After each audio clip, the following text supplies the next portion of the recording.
Para la cadena ABC News, Lisa Howard, una periodista y actriz norteamericana, entrevistó a Ernesto Che Guevara en el año 64. Y bueno, claro, muchas preguntas, sobre todo teniendo en cuenta la nacionalidad de la entrevistadora, se le plantearon y con la idea quizás de ponerlo en una situación incómoda. Él respondía a cada una de estas preguntas, de estos cuestionamientos. La primera que queremos repasar es cuando se le pregunta cuánto afectaba el bloqueo económico de Estados Unidos a Cuba para el desarrollo como un país, que intentaba contagiar a otros en un modo de vida. Así respondía Che Guevara, mira.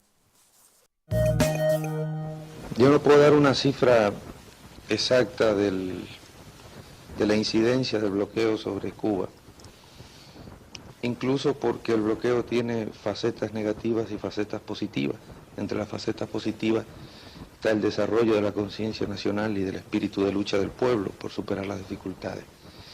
Pero si usted considera que toda la maquinaria cubana, casi todas las industrias cubanas, algunas de ellas de carácter exclusivo, estaban enviadas de los Estados Unidos. Además que Cuba era receptora de toda la maquinaria vieja de los Estados Unidos, donde los capitalistas la enviaban aquí para seguir acumulando ganancias y ya muchos productos están descontinuados. Se puede dar una idea de que ha habido un extraordinario esfuerzo habido que hacer para poder superarlo. Las cifras no se pueden dar, no las conozco. Evidentemente ha significado un retraso grande. Ahora también para nosotros ha sido una lección positiva y una enseñanza de cómo tenemos que manejar nuestra economía en el porvenir.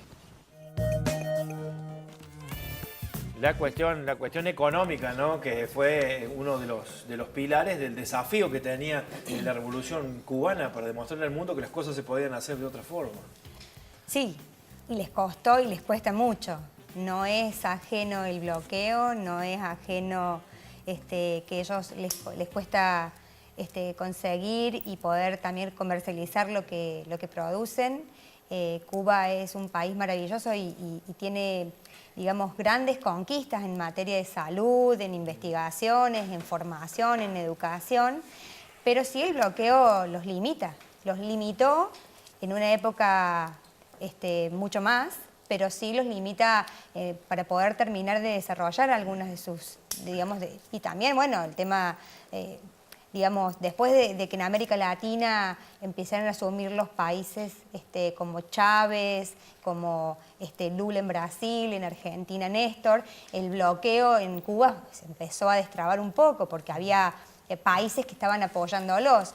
Y bueno, eso también le dio un oxígeno a Cuba porque estaba muy asfixiado y bueno, y no es fácil para ellos porque tienen su autonomía también, pero también siguen siendo una isla. Entonces, ahí está también el equilibrio, que es difícil y que bueno, que se sigue dando porque la isla se sigue manteniendo y sigue produciendo, ¿no? Eso es importante.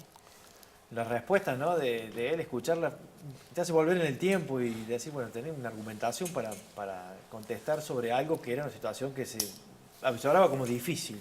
Horacio. Sí, habría que ver bien el contexto de ese momento e interpretar bien y releer cuáles eran los alcances, cuáles eran las consecuencias de ese bloqueo impuesto. Yo la verdad que no soy un experto en la materia y no quisiera tampoco ahondar, pero sí, era el tema central, el Ernesto Guevara ahí en ese momento, 1964, estaba ocupando el Ministerio de Industrias y le quedaba un año más de gestión en Cuba porque después, como es de dominio público, decide renunciar a la revolución y se va a otra parte. Pero sí, seguramente ha sido muy fuerte y muy incidente en la economía cubana aquella situación. Jorge.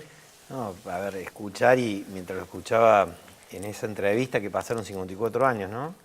Y se me vino a la cabeza un pedazo que tuvimos para compartir dentro del diálogo con un joven abogado del Partido Comunista el día sábado por la noche fue. Y él ahí, Ernesto dice, todavía no puedo valorar, no puedo decir hay aspectos positivos y aspectos negativos, pasaron 54 años y en una parte de la charla, del día sábado, una de las preguntas que le hace a la persona que estaba disertando fue ¿cómo vive Cuba hoy con el tema de la conectividad? Entonces creo que todavía a Cuba le debe estar costando, por ahí de por fuera lo veo, ¿no? Pero debe estar costando todavía tomar dimensión de lo que significó esta exclusión hasta el día de hoy, a pesar del acercamiento, como decía Darina, en el 89. Pero tomar valor y conocimiento de lo que ellos, por ejemplo, hoy reivindican y que fue uno de los temas que se desarrolló en la charla el día sábado, de lo importante que es el desarrollo en la salud de Cuba, pero todo ese bloqueo, lo que significa hoy, 54 años después, y que todavía no podemos llegar a tomar dimensión del tema, ¿no? Y eso es lo bueno de esas mesas que se produjeron, de esas charlas que tuvimos por la posibilidad de compartir el día sábado, desde el jueves hasta el sábado en Altagracia. Escuchar y ver diferentes aspectos de esta vida, que es la filosofía de una persona, que es lo que creo que realmente lleva. Tuvimos muchas visitas con el tema del CRES en Altagracia, de referentes de la educación de Latinoamérica. Sí. Y en cada una de estas visitas, la verdad que qué bueno estaría que ahora se nos hubiera acompañado para que grabaras y lo que uno pudo escuchar de las vivencias en las universidades, en la educación de toda Latinoamérica.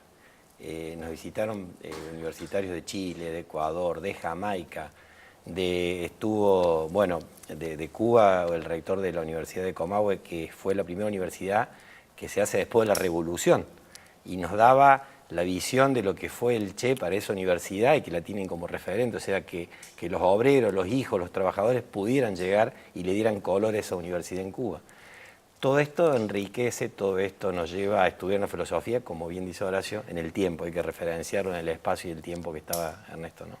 Otra de las preguntas que hizo esta periodista al Che en este encuentro en el año 64 es respecto a las diferencias que hay entre la Cuba de la propaganda y la Cuba real, poniéndose un poco juzgadora, ¿no? Juzgando lo que tiene que ver con la realidad de la gente de un país que está en esa situación. Vamos a ver qué respondía. Yo creo que más bien debiera yo preguntarle a usted cuál es la opinión suya, porque yo tengo una imagen de la revolución, la mía además quizá deformada por el puesto que ocupo. La gente en América, en nuestra América, ¿no?, y en general en todo el mundo, tiene otra imagen de la revolución. Al llegar aquí se confrontan las dos y es cuando se produce el choque. Pero ese choque se produce sobre la gente que viene de afuera.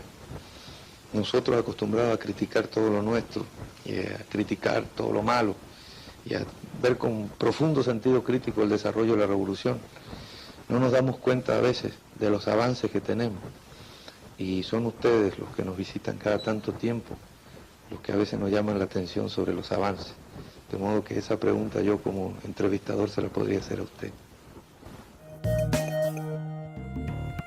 No puedo dejar de decir que muchos políticos actuales toman este tipo de estrategias en entrevistas para dar vuelta a un periodista y esquivar un poco la respuesta. Pero bueno, respondió, ¿no? Les dejo a ustedes la responsabilidad de que me digan qué pasa con esto. Habría que haber visto cómo era esa Cuba y como dice Ernesto, contrastar en ese momento. Era una revolución joven, ya se habían producido importantes nacionalizaciones y había un gran entusiasmo y un gran fervor. No es la misma situación que se fue devengando a posteriori, básicamente después con la caída de la Unión Soviética y el fin de esas relaciones que fueron bastante paternales de parte de la URSS hacia Cuba.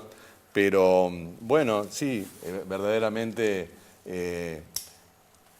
habría que haber visto cómo era esa Habana, básicamente, porque ahí era donde se observaba mayormente todo lo que se refiere al color de la revolución.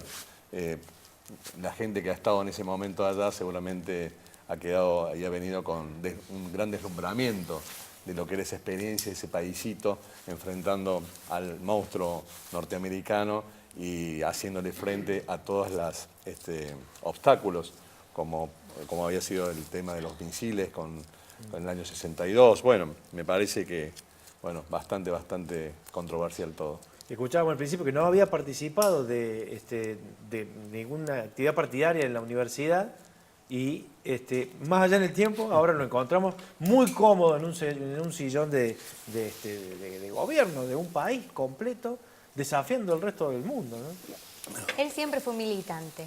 Yo creo que desde los espacios, desde el niño, el adolescente, el joven, y luego el guerrillero, él fue militante de la justicia, del sentido de la justicia, y también lo fue llevando, digamos, en los espacios que fue ocupando.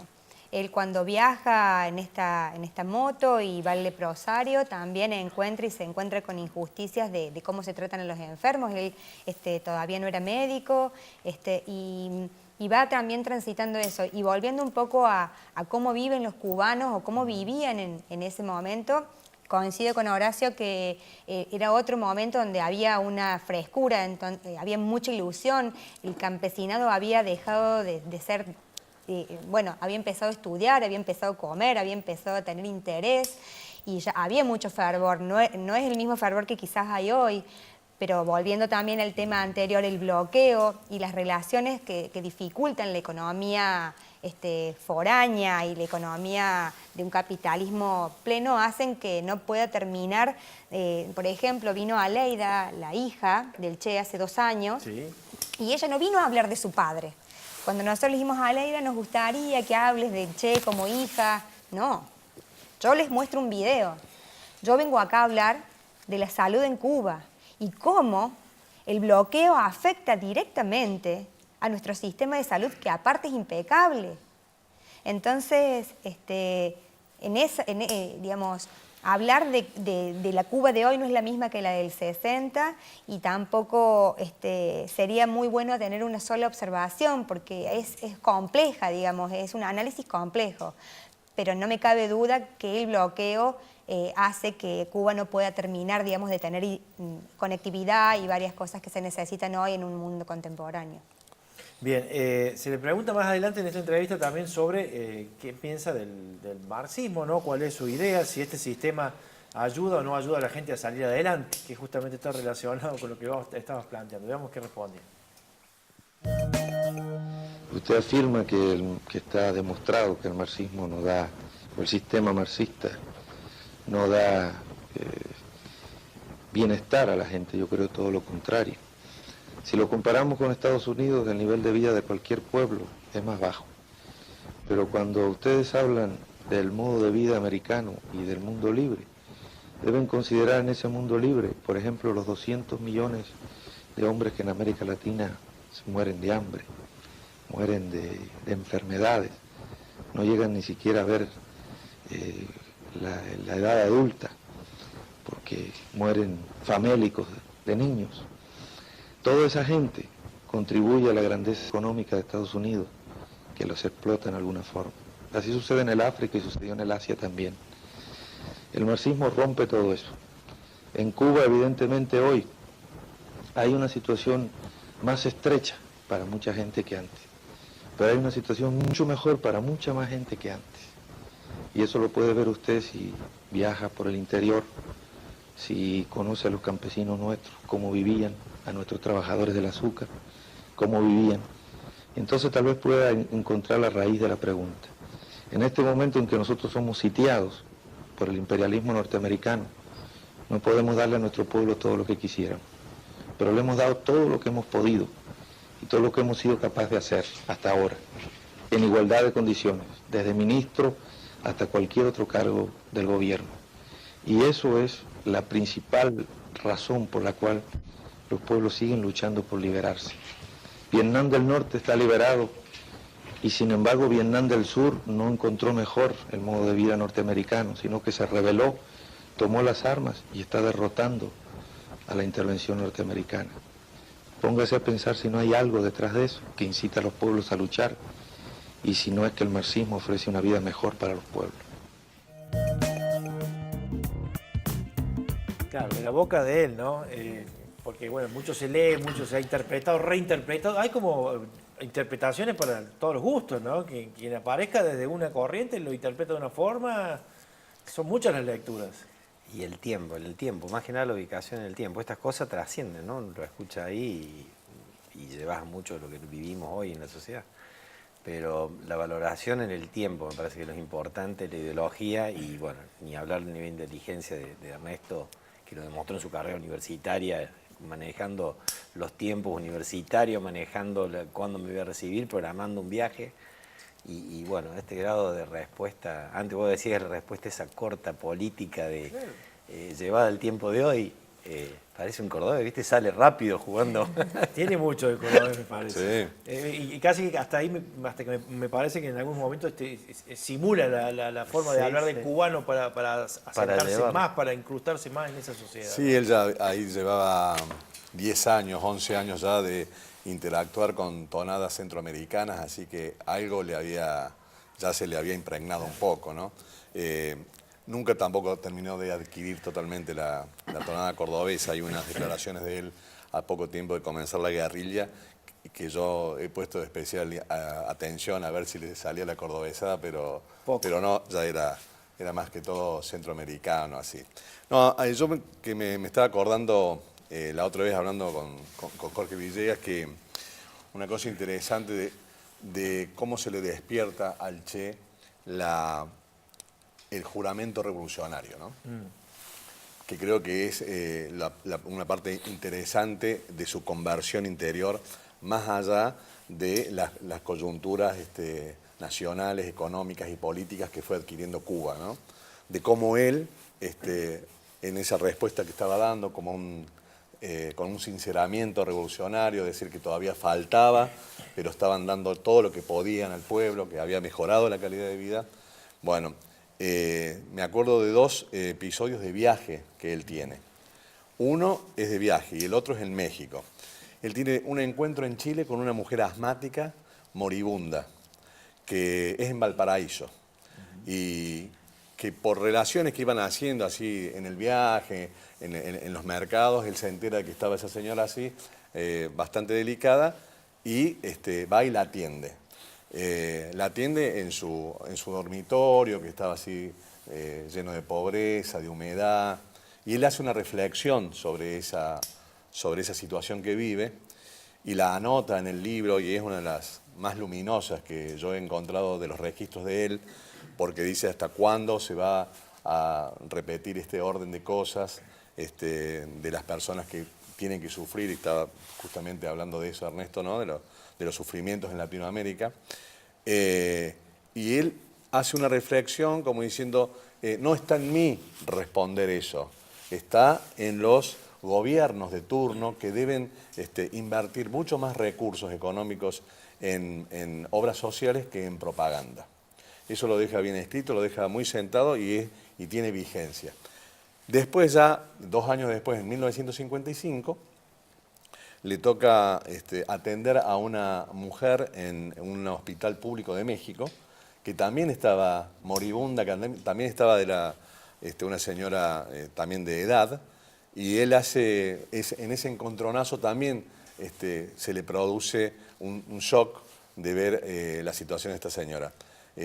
Vieja María, escribe después él una poesía, y en esa poesía, no sé si vos te acordás, Adelina, él vierte ahí todo su juramento revolucionario, y creo que es ahí a donde nace el Che, justamente al borde o al lecho de esa señora, que la ve pálida, que él le toca las manos, dice estas manos, más o menos, no es la palabra exacta, pero dice estas manos de estudiante o de médico pequeño burgués, una cosa así, toca tus manos rugosas, llenas de jabón, de que has trabajado toda tu vida. Bueno, y es un juramento revolucionario que realmente es el antes y después de él, porque es ahí como que él adquiere ese compromiso de con quién y por quién va a combatir a futuro. Claro, luego de recabar toda la información habida y por haber respecto a la situación social de la gente, ¿no? Totalmente, se vinculó, o sea, el Che o el revolucionario, como nosotros le decimos, no nace de un repollo, no es que un día se levantó y tomó las armas y quiso ir a hacer justicia para que, no sé, todas las personas puedan tener acceso a la salud, a la educación, a su plato de comida o lo que sea. Él se formó con los libros, se formó con distintos elementos, porque era fotógrafo, era escritor, él escribía también sus diarios y escribía mucho y escribía muy bien, y también se formó en la calle, o sea, se formó en los viajes, se formó con las personas que se fue rodeando. Él no llega a México, donde se conoce con Fidel, porque sí, a ese encuentro. Él militó en Guatemala, estuvo rodeándose de la situación en Nicaragua, o sea, y bueno, con estas mujeres o estas personas de clases humildes, campesinas, entonces de ahí nace, todo eso va formando para que él sea el revolucionario, porque esto también está bueno de decirlo, digamos, dejar de esa posición cómoda y poder de alguna manera acceder a comprometerse por lo que él creía que, bueno, que era la justicia en toda América Latina, pero también era universalista, o sea, él también luchó en el Congo y también llevaba el mensaje en distintas regiones del mundo. Por eso la noticia mundial, permanentemente. Vamos a continuar con la historia del Che. Después de la pausa vamos a ver también qué pasaba con los modelos económicos en el mundo comparados, qué pensaba él de aquí en adelante y los métodos de la revolución, cómo defendía la intensidad con la cual la revolución se estaba llevando a cabo en Cuba.